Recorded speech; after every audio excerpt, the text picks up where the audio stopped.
really excited to be here. Obviously, one, because the weather is great today driving, but I really am very proud that you would feel that we have accomplished some things in Blair County that maybe would be helpful here at Fayette as well.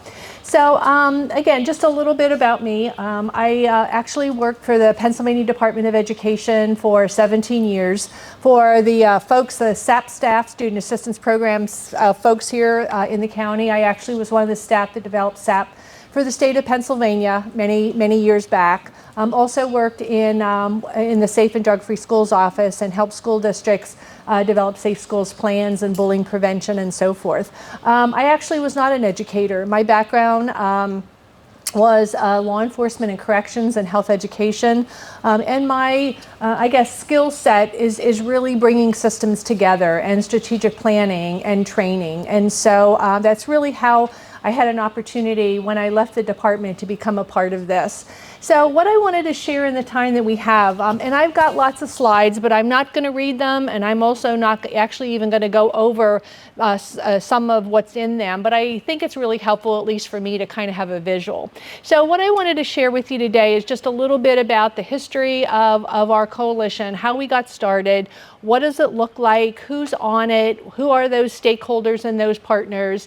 Want to share a little bit about our community health needs assessment, not so much our data, but our process. Again, I'm thinking that a lot of what I wanted to share today, I'm hoping has contributed to maybe what has made us successful. I want to share again a little bit about our strategies and our committees. Again, not a lot in detail, but perhaps just to give you an idea of what we're focusing on. I also want to talk about our sustainability. So again, when I was hired for a 6-month gig that has now lasted 16 years. But I want to share a little bit about the panic that we have about how to sustain this kind of beyond me. Collaboration and membership on the committee, again, how do we get people involved?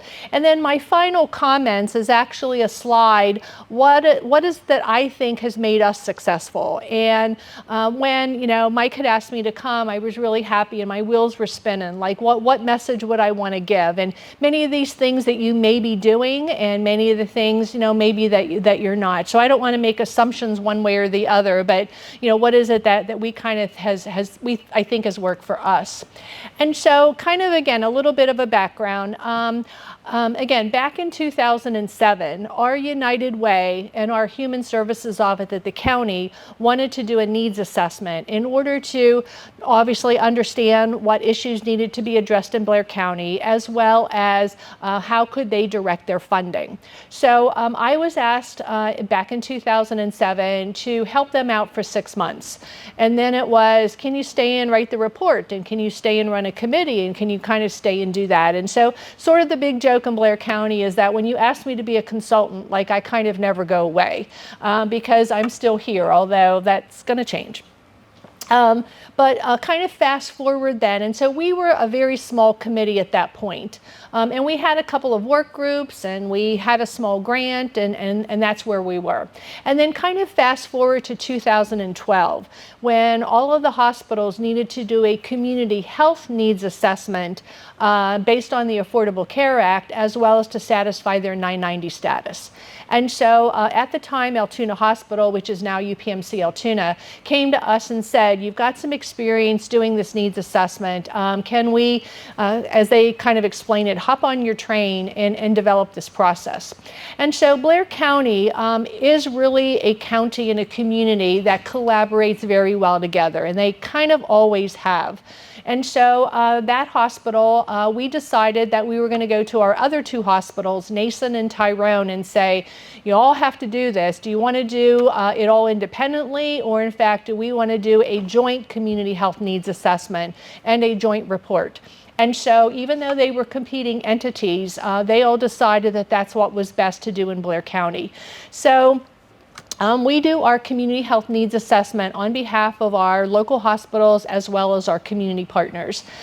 So again, you can kind of see up there, one of our main philosophies is that we feel that the health of a community is more than just the physical health, that it's the economic health, the social, the emotional health. And so our community health needs assessment is very much tied to that philosophy. And that means that we don't want to focus just on the physical health. So again, kind of one of our lessons learned from the beginning is that if we had made this just a physical medical needs assessment and a coalition that was focusing just on the physical needs of the community and the health in that way, we would have lost the momentum and the partnerships and the funding and all of that we have. So again, I'll spend a little bit more time on that. You can see our vision. Again, you can kind of see our mission there. It really is to share resources, engage partnerships, and again, looking at our needs assessment and what has to happen. So, that's a copy of our last report. We're obviously ramping up to do our next needs assessment. So if I were to give, and again, my one message for you here today is the importance of research out of Stanford University on isolated versus collective impact. And from someone actually at Penn State Altoona had shared this with us when we very first started our coalition, and it really, really has served us well. Because what isolated impact means is that we all do things in our own little world. And we may have success in our own little world, but there's a couple of challenges and a couple of things that make that limited. And first of all, again, what it means is that each organization works independently, but what that means is that you're probably all then competing for resources and funding, rather than, again, kind of forging together in a way that will, allow that use of resources. There is not one single organization, and you all know it, there's not one single organization or entity that is ever going to be able to solve, deal with, work on all of the challenges that any community has. And again, because you may be a small entity, because you may have limited resources, then you probably or may not be implementing evidence-based programs as well. And if you do collaborate with each other, it's more to come to meetings and say and share what you're doing. This is what I do, this is what you do. We just want you to know what all of us are doing, as opposed to strategic planning and kind of working on things together. And the last one is that, and again, one of I think the reasons that we were successful, or one of the limitations, is that you lack what we call backbone support. That means that you all have jobs that you're doing. You're all very busy. You're all stretched. If you're like Blair County, you have lost your mental health workers. You've lost your children and youth. You've lost all of the folks. And so the people who are left are just trying to do the job that they were hired to do. And so the difference is, and again, we from the very beginning, there is not a meeting that I don't go to, a presentation that I don't do, that I am not showing these three slides. And what is collective impact? So collective impact uses a highly structured process system to solve large-scale issues in a county, in a community, in an area. And what that means is that you have a common agenda and you have a shared vision for change. So everybody knows why they're on this committee. That you have mutually reinforcing activities. And it doesn't mean that somebody may be doing something, they get a particular grant, they have a particular initiative, but whatever those activities are, we're supporting them. And again, I'll give you some examples, as we kind of go through. So if, our planning office is doing an activity, if our drug and alcohol is doing an activity, no matter what it is, we're sharing and reinforcing what those activities are. We have constant communication, agendas, meeting minutes. Meetings are held monthly. We don't meet just to meet. If there's a reason not to meet on a particular month, that's fine. But we have constant communication. We have a facilitator. We're constantly sharing information out. And there is a backbone structured support, and that is me. And that has been an advantage. And I will tell you in a little why it's also a disadvantage, and maybe how to do things a little bit different. But it's my job, and I am a part-time director. I have other consulting things that I do, but I am focused on the Healthy Blair County Coalition. So we have a structured process for decision making. We have funding that goes into an account that pays not only for me, but for the programs that we want to do. And again, I have a very specific skill set, and that is one that I'm organized. I facilitate meetings. I am overly structured, but in many ways, that I think is what has kind of contributed. And so I would encourage that whoever is that person that would lead this as the backbone organization to have those skills. Technology, data reporting, collecting of data, and again, I'll share a little bit more about that as well. But also, making sure that we share the results that we have and that we're constantly doing that. We have an annual meeting that we get, again, about at least 80 people coming, and we share what is it that we've accomplished since the last annual meeting, what is our new needs assessment say, and so forth, and to learn again from the things that are going well and maybe the things that are not going so well. So again, my first kind of lesson learned is that it is really important that you figure out how to do this together. And again, it doesn't mean, the other piece of that is Healthy Blair County Coalition has kind of become the umbrella to do all of the things that we do, but we do not take credit for anything that anybody else does. So again, when there are new opportunities, people will say, well, let's have the Healthy Blair County Coalition committee do that, or let's bring in the Healthy Blair County Coalition. But if it's Blair Drug and Alcohol, if it's Blair Health Choices, if it's our planning commission, we're always making sure that we're supporting what they're doing, but we're never taking credit for what they're doing. So again, that's kind of our second philosophy, is just collective impact. And again, I really think that it has served us well kind of from the very beginning. So what do we look like? Again, this is our organizational chart. We have a steering committee that consists of about 29 different entities at this point that we meet on a monthly basis. Those meetings are scheduled a year in advance. They're the fourth Monday of every month from 2 to 4. Everybody's got them in their calendar. And again, I think everybody tries to do a good job of keeping them sacred. Let me jump forward and then I'll jump back again. So here's who's on our steering committee. And so if you take a look at this group, you're going to see that it's a wide variety of folks. It's not just the physical health care system. It's not just social services. Again, just a variety of folks. And if you don't see the chamber on there, it's not for any reason. We work very closely with our Chamber of Commerce, but we have Altoona Blair County Development Corp., which has merged with our chamber. So in fact, we are very much represented, even if you don't necessarily see them on there. But again, I don't want to point out any in particular, but we've got the Altoona Area Public Library, probably one of the most helpful organizations that we aligned ourselves with was the library. And again, just kind of giving examples, when they get little grants, they will. If they get grants and they need to buy books, they will buy books for the library that focus on health and wellness. When they offer programs at the library, they make sure that they have, they offer programs that are, have health, basis. We recently, and I'll share, we had to do some fighting fraud events. They wrote a grant.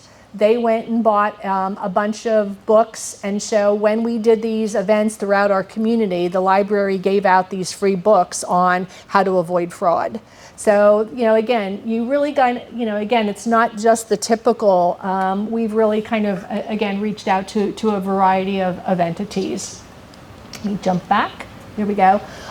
So we have some ad hoc committees. We have an ad hoc committee going on right now that is looking at how do we want to change our next needs assessment. We had an ad hoc committee on the sustainability of Healthy Blair County Coalition. So we do have some ad hoc committees when we need to, and we obviously get those from the steering committee. Again, I'm the director. I'm a part-time director. And again, I was hired way back when.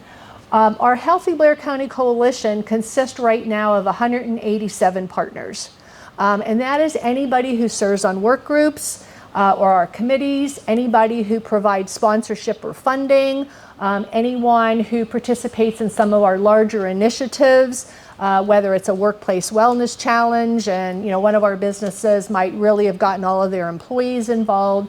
So anyone who has contributed to the Healthy Blair County Coalition is on that particular list.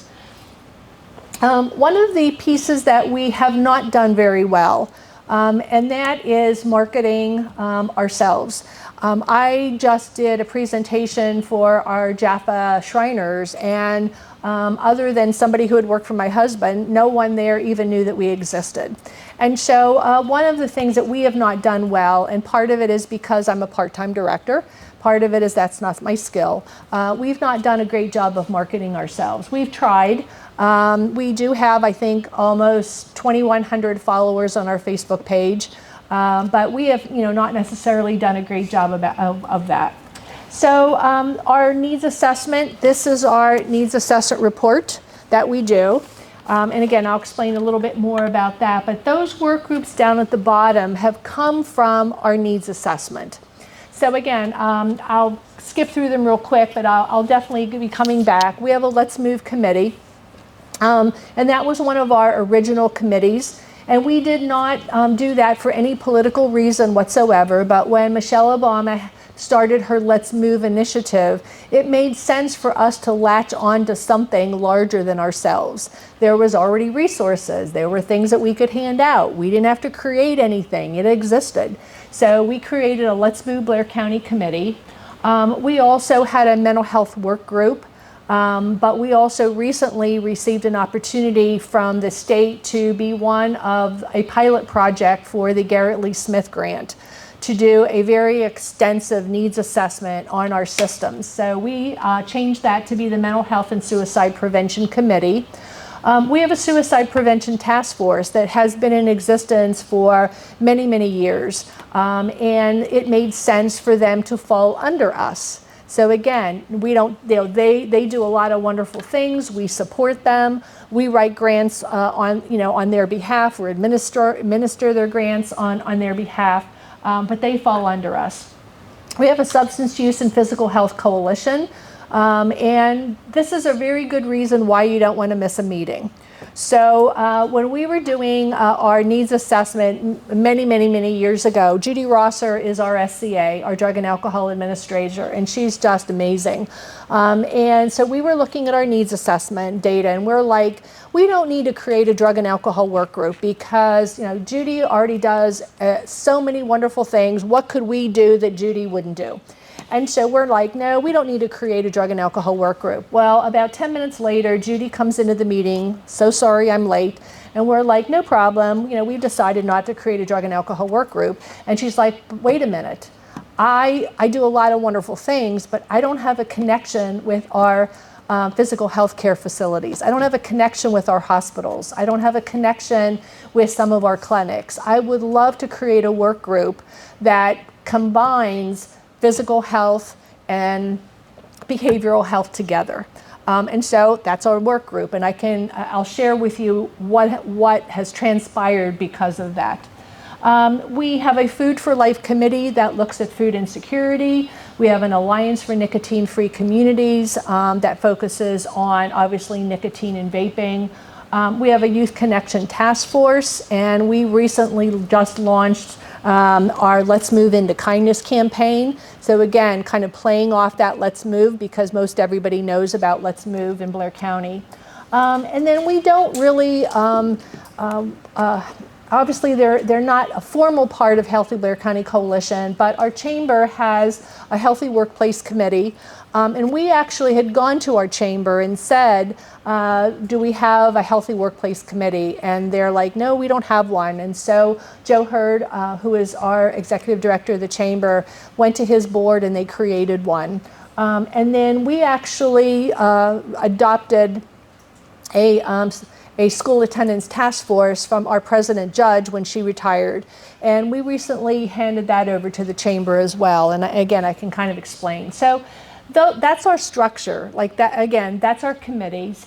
And again, those are our steering committee. And as I said, there's quite a wide variety of folks. And what I say is I don't want you to be on this steering committee to be a name only. I need you to participate. I need you to come to those meetings. And everybody is really, really great about doing that. So what does our needs assessment look like? And again, I'm just going to share a little bit, which I feel, again, is kind of a lesson learned. So most communities, most hospitals hire a consulting firm for $100,000 and say, do our needs assessment. And so this consulting firm then looks at your local, state, and CDC data and federal data, and they hand you back a very nice report, and then they say, thank you so very much. And then they move on. So we decided not to do that, obviously, from the very beginning. Our needs assessment, not counting my time, and I don't get paid $100,000. Our needs assessment cost about $2,500. And what we do is it's pretty extensive. We do 3,000 random household surveys. So we work with a company locally that gives us X amount of mailing addresses. So we want to make sure that all of our communities are represented, all of our zip codes are represented, and it goes out to 3,000 random households. But what we also do is we offer that on our website.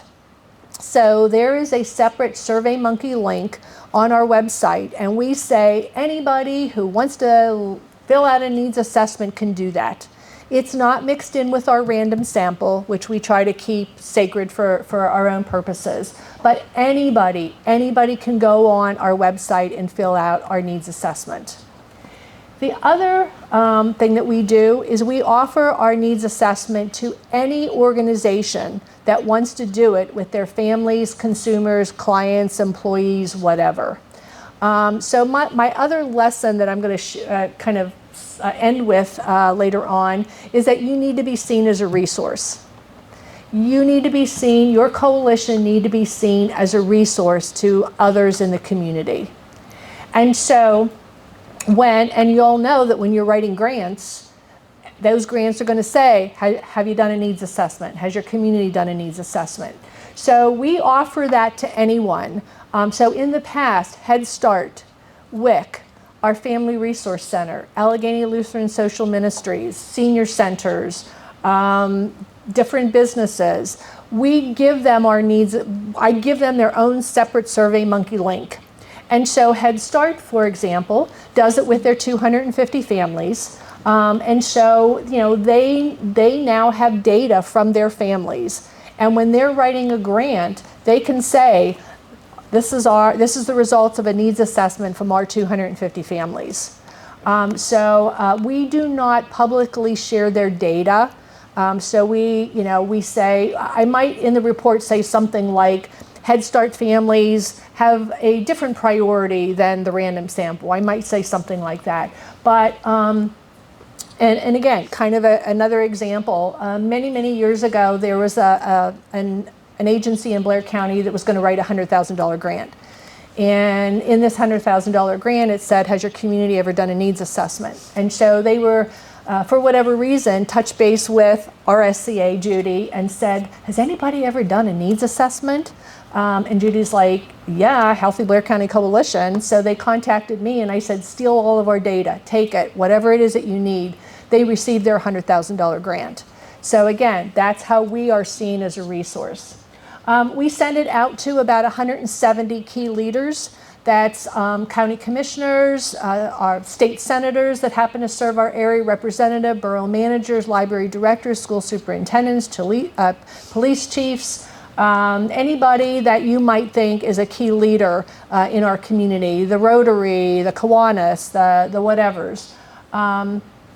We send it out to all of our service providers, about 150 service providers that we send it out to. And their survey is different. So our household survey is asking, again, what are the challenges within our community? What are the challenges within your own household?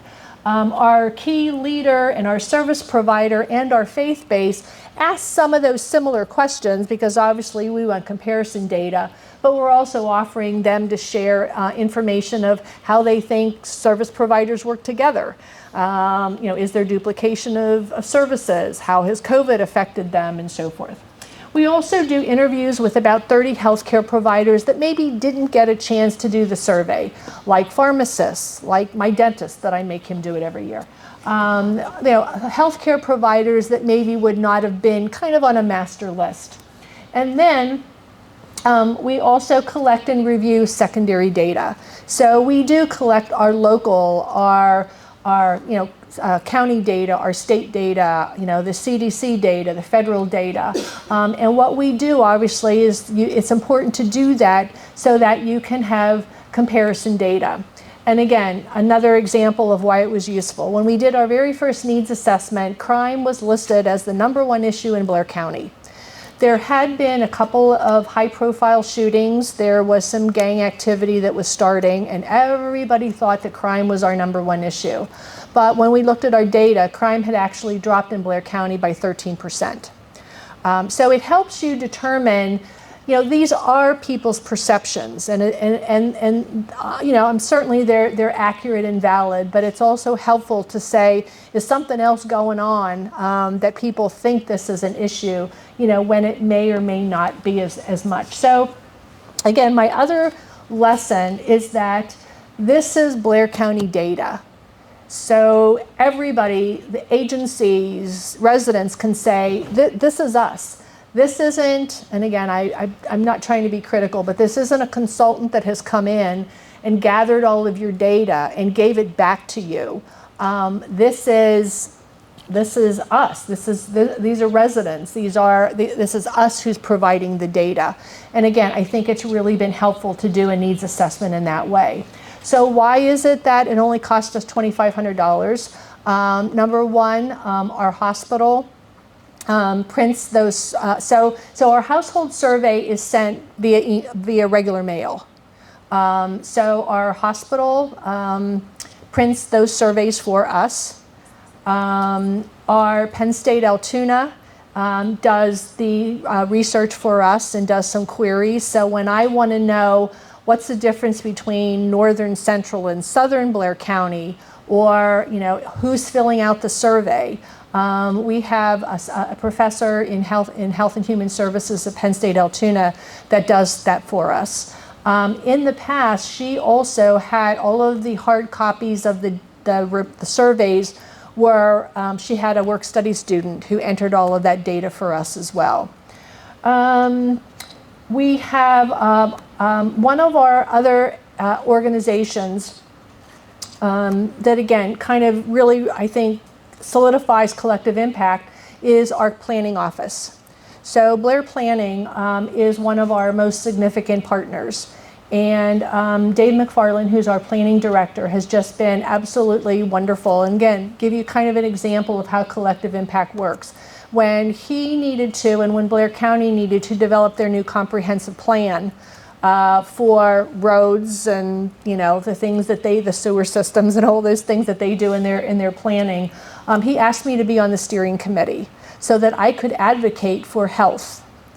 He has adopted what's called health in all policies. So everything that the county planning office does, there is at least an emphasis or a focus on health in all policies. So, so Blair Planning Office needs to do a needs assessment. Rather than doing their own needs assessment, they are now using our needs assessment, and we're incorporating all of the questions that Dave needs for his planning office. So just kind of a real quick, and again, I know that we're gonna have an opportunity to to touch base and answer questions and get some dialogue, but just anything so far. The 3,000 surveys that you send, what's the sampling you get back on those? So the very first year, we got back 32%. Okay. But. Okay. Now it's more like 15%. I think the last time it was 13%. But from a research standpoint, you want to get at least 10% back. So we're in the process now of saying how can we increase that? And so again, some of the ways that so the service provider faith-based key leader surveys are all done via email. So a couple of things that we're going to do. Number one is we're going to do a QR code now, as well as a SurveyMonkey link.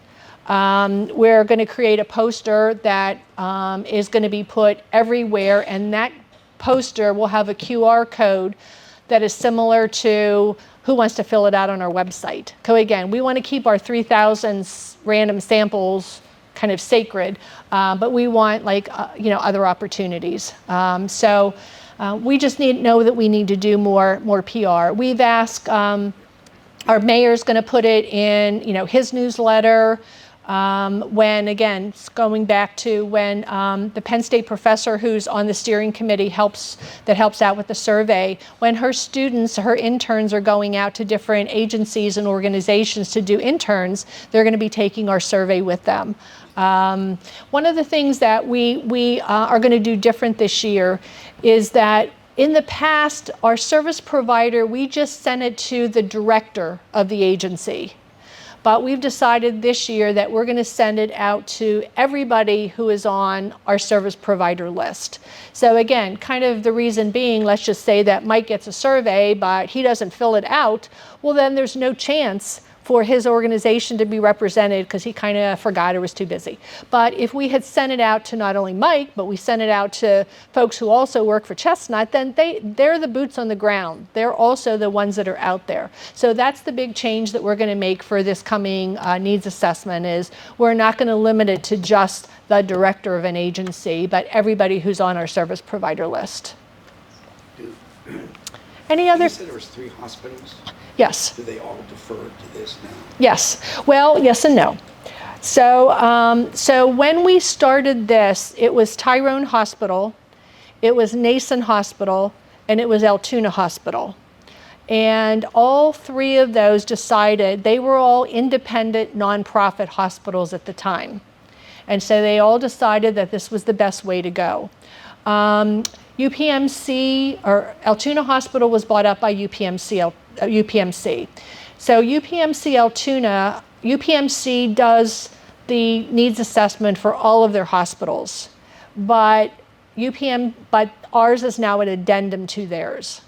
So even though UPMC Altoona technically doesn't have to do it, they still do it, they still fund it, they make sure it's an addendum to theirs. Nason Hospital was bought out by Duke LifePoint, so they are now Conemaugh Nason Medical Center. They are still doing our needs assessment. We just found out that Tyrone Hospital was recently bought out by Penn Highlands Healthcare, and they are not going to participate. So this will be the very first time that one of our hospitals is not participating in the needs assessment. They're going to still be on the steering committee, be a part of it, but they are hiring a consultant to do that. This may come up later, but how long has this been done? So the very first needs assessment, which was done in 2007 with the report in 2009, that was a community needs assessment that was done through the United Way and our Human Services Office. We used at that point a United Way Compass model, which was like a needs assessment model that they used way back. In 2012 is when the Affordable Care Act said all nonprofit hospitals have to do a needs assessment. So we're in our 6th. We're starting our 6th needs assessment. Any trends in those 6 years? I was thinking about sharing some data. Yeah, the trends, it's very much the same, which is why we have our work groups that we have. Obesity, lack of physical activity, mental health really rose to like be the #1 issue in this past needs assessment. But drug and alcohol, mental health, poverty, smoking are always 1, 2, 3, 4, 1, 3, 4. You know, it's like they're always the top. So in terms of trends, I have some charts that it's the same. The one thing that really was different this past needs assessment is the #1 issue in Blair County was addiction to cell phones, internet, fraud, and scamming. That was the #1 issue. And we were like, of all of the things, it kind of makes sense. So we'll kind of let you know what we did with that. So that's the needs assessment. Again, so one of the things that I think is really helpful in our needs assessment, we look at assets as well. We look at what's going well. And we have, almost 90%, one of the questions, almost 90% feel that our community leaders work together for the betterment of the community. So we look at all of the great things. We look at what our service providers are doing. And so we want to make sure that we ask those questions. But when we started this, my goal was to shock people. My goal was to say, look at what's happening. And so even though, this is kind of an older chart, look at the obesity rates in 1994, less than 10%. Look at how orange we are. It's well over 34% now. Look at the diabetes rates. Our diabetes rates in our country used to be around 4.5%. We're now well over 9%. So I kind of share these charts no matter where I go. Look at the increase in diagnosis of diabetes in our country. And so when we, again, first started, I wanted to share, let me kind of go back. I wanted to share, kind of that data. I think, again, one of the reasons that we were successful initially is that no one had heard about the Robert Wood Johnson Foundation County Health Rankings. And so when we looked at that data, and Blair County was the 63rd unhealthiest county in Pennsylvania. And nobody had heard it, nobody knew about that data. That shocked a lot of people that we were 63rd unhealthiest county. We have since moved up, and I'm not saying necessarily because it's what we've done. I'm sure there's lots of different reasons, but we have been as high as 39. So we're currently sitting at 44, which bummed me out. But we went down a little. But what I also know is they change indicators. How another county does determines whether you kind of go up or down. But looking at that data, so when we're telling people that we're the 63rd unhealthiest county, again, we've got wonderful collaborative folks in Blair County, and that was a shock. And so that was a big screen, a big PowerPoint that I had in big red letters that I showed just about every place that I had gone. Again, we don't want to emphasize just the negative, but that had to be a reality shock to people that in fact when they looked at our data. So again, what we know from Robert Wood Johnson is that data, that ranking is important, but looking more at all of those indicators. So again, what I do, and me coming up here in March, what I do is I've got a very big Excel spreadsheet from 2010 when Robert Wood Johnson started. It'll be all the way to 2024, every single one of those indicators. So we look at, again, what was going on in 2010 and where are we in 2023. Not only the indicators that are used to determine the ranking, but there's a lot that are used that aren't used, but they still collect anyway. And one of So anyway, looking at that data is really important. So again, what are our strategies and our committees, and how did we determine them? We determine them because of the trends and the patterns. So again, what we know is Obesity and a lack of physical activity is always number one or high on the list. Again, substance use, drug and alcohol. We've now had, I think we're well over 70 some overdose deaths in Blair County just last year. So obviously an important mental health and suicide. Again, we have our suicide rate is higher than Pennsylvania and higher than the nation. Mental health issues was the number, it wasn't in the household, but with our service providers, our key leaders, our faith-based, mental health issues was the number one concern that they had in the county. Again, we have that Alliance for Nicotine-Free Communities, our Youth Connection Task Force, Let's Move, Food for Life. And so just wanted to share a little bit again about what they do. So that you have an understanding of again, some of those programs. So again, I'm not going to read that to you, but obviously, the Let's Move, the goal, in fact, is to just become a healthier community. But it's also to raise awareness. So, we're never going to change our obesity rates from 34% to like 10%. That's just never going to happen. But can we create an awareness? And again, there's like small little successes. So I was doing a health fair at our local mall, and I'm sitting there and people are coming for all of the giveaways and all of that sort of stuff. And it's like, okay. And so I come back the next year, and this gentleman comes up to me and he goes, I'm glad you're here. He said, last year, you gave me a handout that was about sugar shocks, how much is sugar. You gave me a handout about the proportions and how all of this. And he said, and you gave me some other things, and I went home and read it. And he said, I just want you to know that I've lost almost 25 pounds. It was just like one of the highlights of my entire year. So, did we reduce the obesity rates in Blair County to some rate? No, we didn't. But there's one gentleman, we have folks that were a part of our Steps Challenge who said, I never thought I would enjoy walking, but like I did your Steps Challenge, and now I'm walking. So, as one of our steering committee members said back in 2007, it's a slow burn, and we're just going to keep plugging away. So you can kind of see what we do.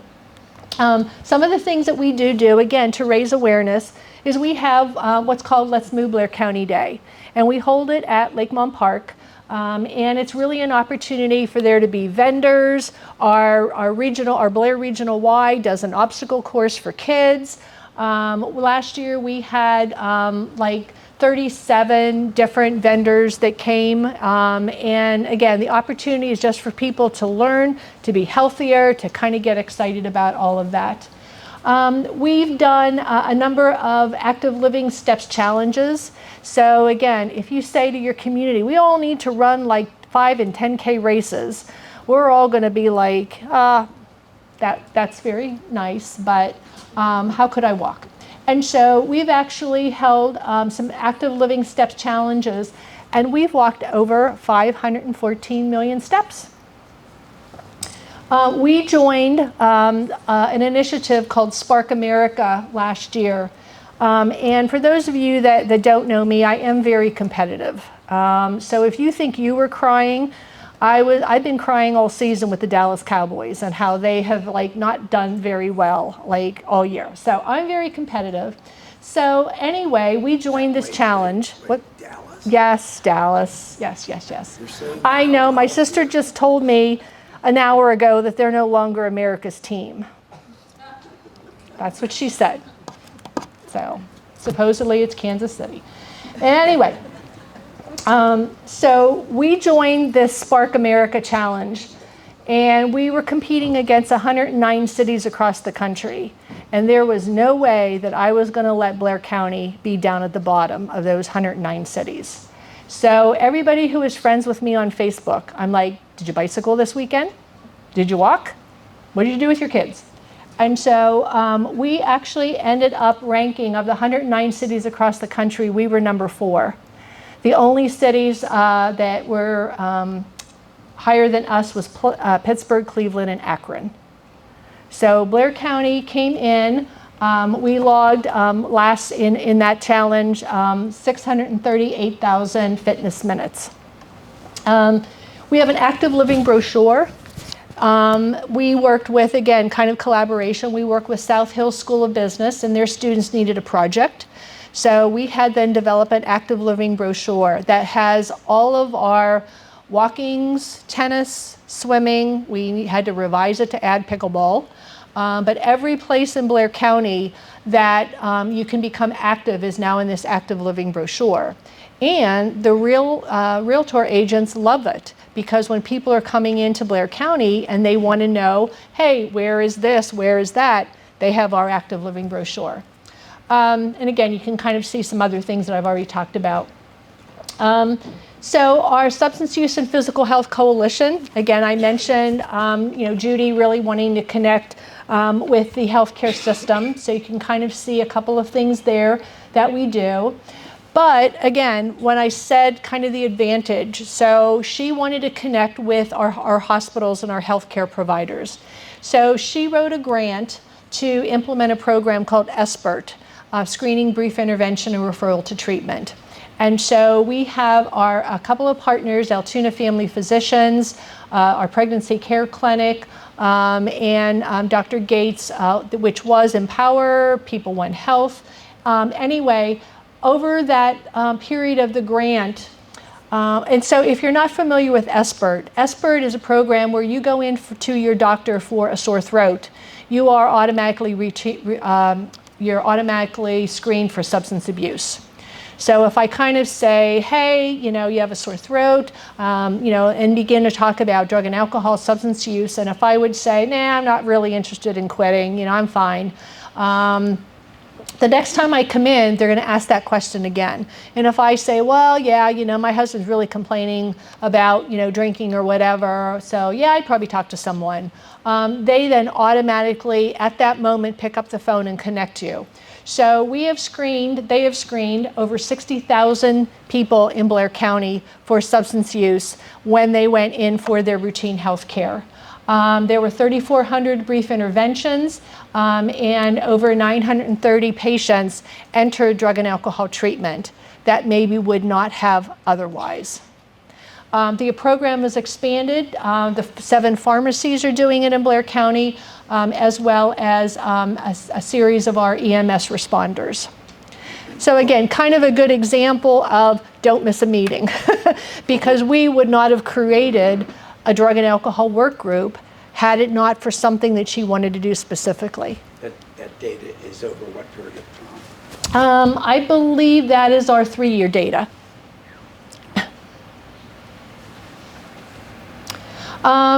She has, because of that committee, developed a relationship with, again, all 3 of our hospitals now, and she has agreed to embed a certified recovery specialist in each one of our 3 hospital emergency rooms. Mental health and suicide prevention. Again, you can see there some of the goals that we have, obviously. Building awareness for mental health, making sure that, there aren't any gaps in services. We have a lot of different entities in Blair County, a lot of different providers. But again, we don't want to duplicate anything that anybody else is doing. What we're looking at is what was not being done. And so we conduct community conversations about mental health. We go out to the community and just talk about the importance of mental wellness. This is not a support group. This isn't talking about diagnosing. This is the importance of being mentally healthy. We also updated our feasibility study. So one of the things that I think we're finding, that everyone is finding, is that there's no place for our kids to go. And so we had hundreds of our children leaving Blair County to go to an inpatient mental health facility. And so can you just imagine, you have a child and a family who are going through a mental health crisis, and the closest mental health inpatient bed for them is in Ohio. So we did an inpatient feasibility study trying to, again, encourage, and that may never happen, but we certainly wanted to bring that to light. We also we knew that we wanted to do, so with that GLS, Garrett Lee Smith grant that we had, we knew that we wanted to be able to provide more opportunities for screening for those that may be at risk for suicide. And so what we did is we became aware of a program called the Columbia Suicide Severity Rating Scale, CSSRS. And so we started doing trainings here. If you're not familiar with that, it is a non-clinical. It's anybody can ask the 6 questions to determine whether a family member, an employee, a coworker, a friend, a parent is thinking about harming themselves. And so we developed this training. So we now have done so far 31 trainings with almost 900 people in Blair County. But one of the most exciting things is that Jim Hudak, who was our director of our mental health agency at the county, said, I wonder if there's an app. And so he contacted the folks at Columbia and found out that there was not an app. And so Healthy Blair County Coalition, Mental Health, some of our other providers got together, pulled our funding together, and we got a local company to create the Columbia Protocol app. So if you go on the App Store and you look at Columbia Protocol, you're able to download that app. That app has now been adopted by the Federal Department of Homeland Security. It will soon be rolled out from the State Office of Mental Health here in Pennsylvania.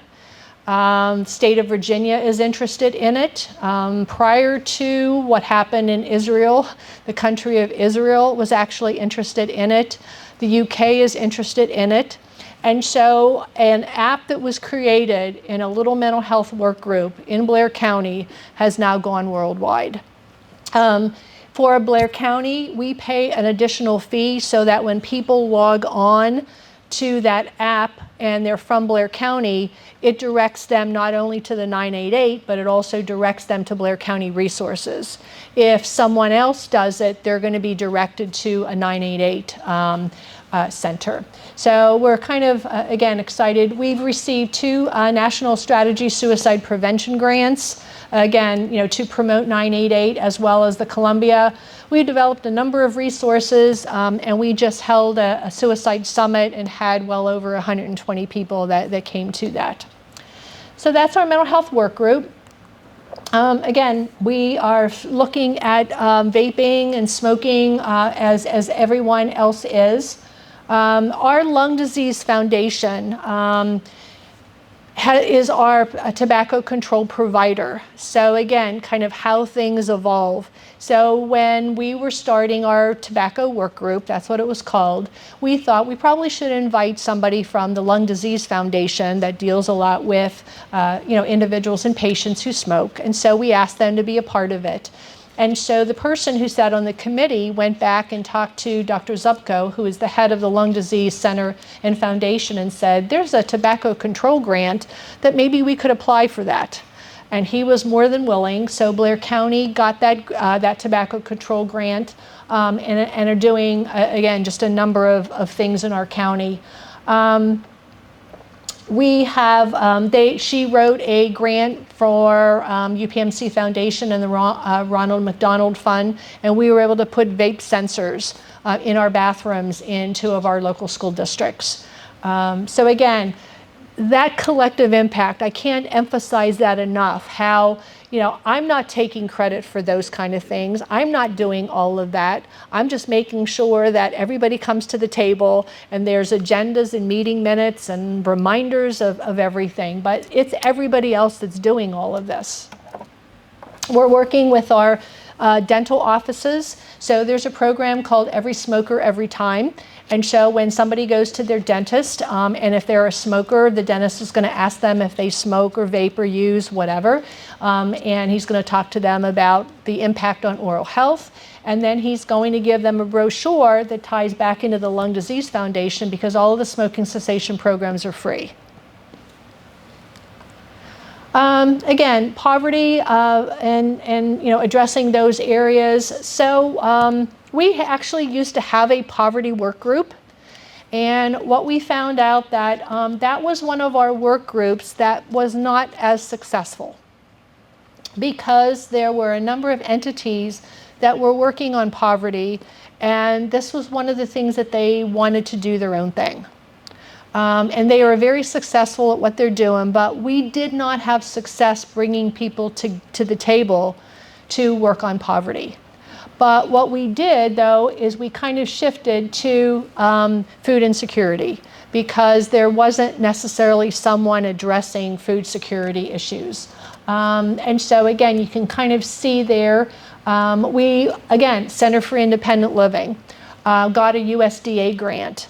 And they were providing food boxes every Wednesday for folks around the county. Again, Marty is on my work group, and we talked about, could we pilot a program with one of our AFP Altoona family physicians? So when patients go into AFP for their diabetes clinic, they are automatically given boxes of fresh fruits and vegetables and other produce and other food and items when they leave. And then we thought, okay, well, what if they don't know how to cook a zucchini? What if, what if they don't have those spices?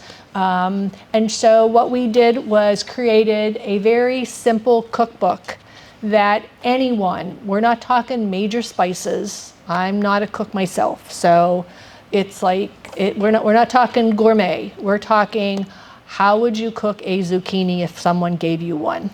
And so that cookbook has just gone over really, really well. And people are coming back, and when they're coming back to their appointments, they're saying, am I getting my boxes of fruits and vegetables today?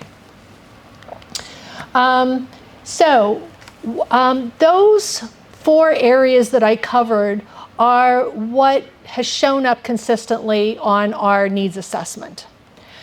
But we also had an opportunity to, and this actually came out of what was the poverty work group. We found out that Robert Wood Johnson Foundation several years ago was looking for 12 counties across the country to focus on youth disconnectedness. And so the members of the work group were like, we should do this. And it's like, when's it due? Next week. It's like one of those, next week.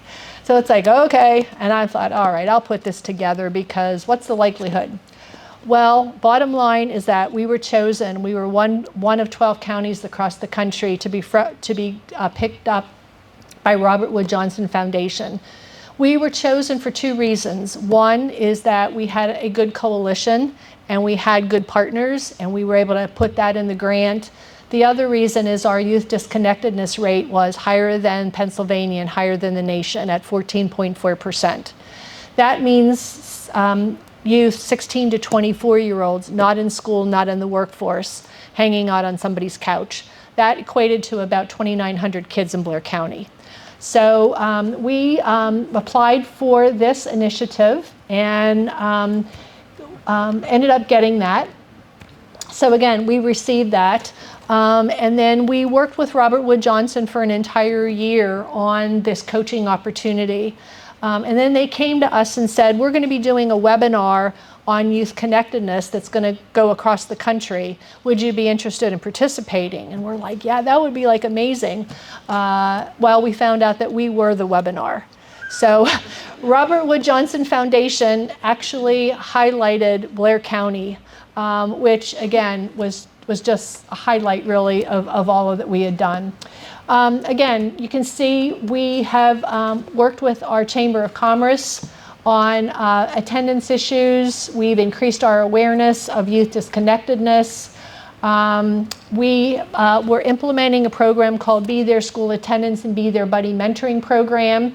One of the things that we found out from schools is that their kids would go to a doctor's office, and doctor's offices were writing 30 to 40, 45 excuses for kids. And so school districts are saying to us, these kids aren't coming to school in part because of these excuses the doctors are writing. So again, think about it. You have a doctor's appointment at 10 o'clock. Why should I go to school? Because my doctor's appointment at 10 o'clock. And then you go to the doctor's office, and then, mom or dad says, or grandma says, well, let's do lunch. Okay, let's do lunch. Well, it's now like 1 o'clock, 1:30. Why should I go back to school? Because school ends in an hour. And so we actually, we scheduled meetings with doctor's offices. We told them about this. The doctors themselves were extremely supportive because it was their office staff that was writing the excuses. So we created posters, not only for parents and families, guardians in the waiting room, but we also said to the office managers, schedule these appointments at the beginning of the day or after, or like at the end of the school day. So those are some things that we're doing. As a result of our last needs assessment, bullying, cyberbullying really rose to the top. And so we held a bunch of focus groups with kids and said, what are you seeing? What are you hearing? What can adults do? And they said, everybody just needs to be kinder. And so we have launched our Let's Move Into Kindness. And again, you can kind of see the things that we're doing there. Our Blair County Board of Commissioners just signed a kindness proclamation. So every November 13th from here on in is going to be Let's Move Into Kindness Day, Blair County. So we're trying to do some promotions with that. Again, I don't want to spend a lot of time on this, but when we do look at our needs assessment, we kind of say, is this something that we can impact? And so one of the issues, again, that came up was fighting fraud. And how do you fight the internet? And how do you fight fraud? How do you do all of that? And at least we started with teaming up with our Blair County Library System. And as I said, I told you they purchased those books. We held a series of 4 of those events. So we did not create a separate work group, but it was an issue that was identified. And so because it was identified in our needs assessment, we felt like we had to do something. So again, how do you become a member? You can kind of see what we ask of others.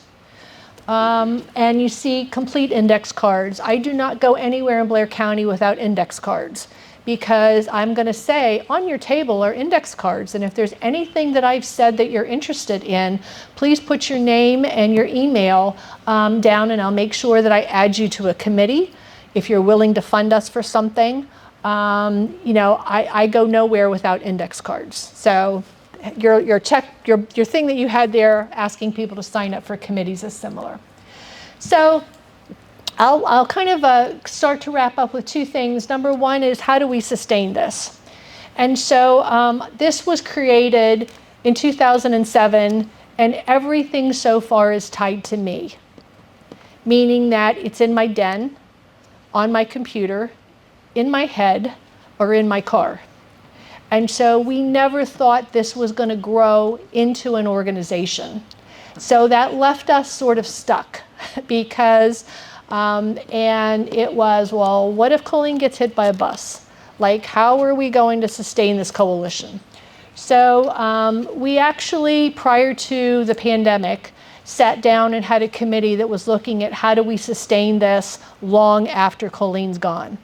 And so I actually told the steering committee that at the beginning of 2023 that this would be my last year as the director of the coalition, that it was time to find a dress for my son's wedding, travel, do the things that I needed to do. And so they had a year to find someone to replace me. Well, in the meantime, our director of our United Way in Blair County also decided that he was going to move on. And so they came to us and said, would you be interested in creating a full-time Healthy Blair County Coalition Director position? So what began as a 6-month gig in 2007 has now turned into a full-time position. So our United Way has merged with the United Way of Southern Alleghenies. We've created a new position. We're in the process of interviewing. If anybody is interested in that and you want to move to Blair County, that position is available. Our sustainability plan was nothing was going to change, meaning that if you want to create a full-time position, that would be wonderful. We have access to a full-time marketing person. We have access to a full-time grant writer, but nothing with Healthy Blair County Coalition is going to change. Our committees are going to stay the same. The steering committee is going to direct everything that happened, because you all know that once somebody takes over your organization, no matter what they promise, it changes. And so we wanted to make sure that nothing changed. Final comments, and many of these I've already shared with you. First of all, develop a strong infrastructure. So when I do strategic planning for for groups in our area, aside from Healthy Blair County, before they decide to do this, and this, their very first goal that I make them do is to put in a strong infrastructure. Who's going to lead it? Are you going to have agendas, minutes, training? Who are your stakeholders? You're never going to have success if you don't have a strong infrastructure from the very beginning. Follow the collective impact model. I can't say that enough. You have to be seen as a resource. When one of our townships is writing a grant to enhance a park, I write the letters of support for them. I'm giving them data that Blair County residents have said out of our needs assessment. Share the positives, again, but highlight the data, which may not always be positive. The needs assessment has to be comprehensive, and as I said, it's us who are filling out those surveys. It's not just data. It's WIC families, it's Head Start families, it's this business that decided to do it. So it's our needs assessment. We support and coordinate with our partners. I say steal our data, tell me what you want. You want letters of support. You want me to serve on a steering committee. You want me to do a presentation. Tell me what you want me to do and I'm going to do it. Constant communication, as we said earlier. We're seen as that umbrella. Again, and I say, I'm not going to take credit for anything that anybody does, but there's got to be this umbrella organization. Every activity and program that we do is free. For the first time in 16 years, we're charging $10 for our Let's Move Into Kindness t-shirt. So all of our Columbia risk assessment trainings are free. All of our things are free. I get grants and sponsorships. So when we do Let's Move Blair County Day, I'm sending out a thing saying, can you give me $250? Can you give me $500? If you want to give me more, that's great. But I want money. So let me also say again what we did. We have really beautiful Let's Move Blair County bags, and I'm asking for sponsorships. But what I'm also saying to all of the sponsors is, guess what? I'm going to Bellwood School District, and their middle school has a business that their students have created, and that's where I'm buying the bags. So I'm not buying it from Amazon. I'm buying those Let's Move bags that's going to have your name and logo on the back from Bellwood School District middle school kids. And the last one is create a position with a staff person with a very specific skill set. So how am I paid? I'm paid by the 3 hospitals that put in funding. I'm paid by Blair Health Choices. I'm paid by Blair Drug and Alcohol. I'm paid by whoever is willing to put in some money. When the county writes their county block grant, they write Healthy Blair County Coalition to get part of the block grant. So again, everything that we offer is free, but no one is doing this. It's a dedicated staff person. So I know that was a lot of information. So I will turn it back over to Mike, and we can have any kind of questions, discussion that you'd like.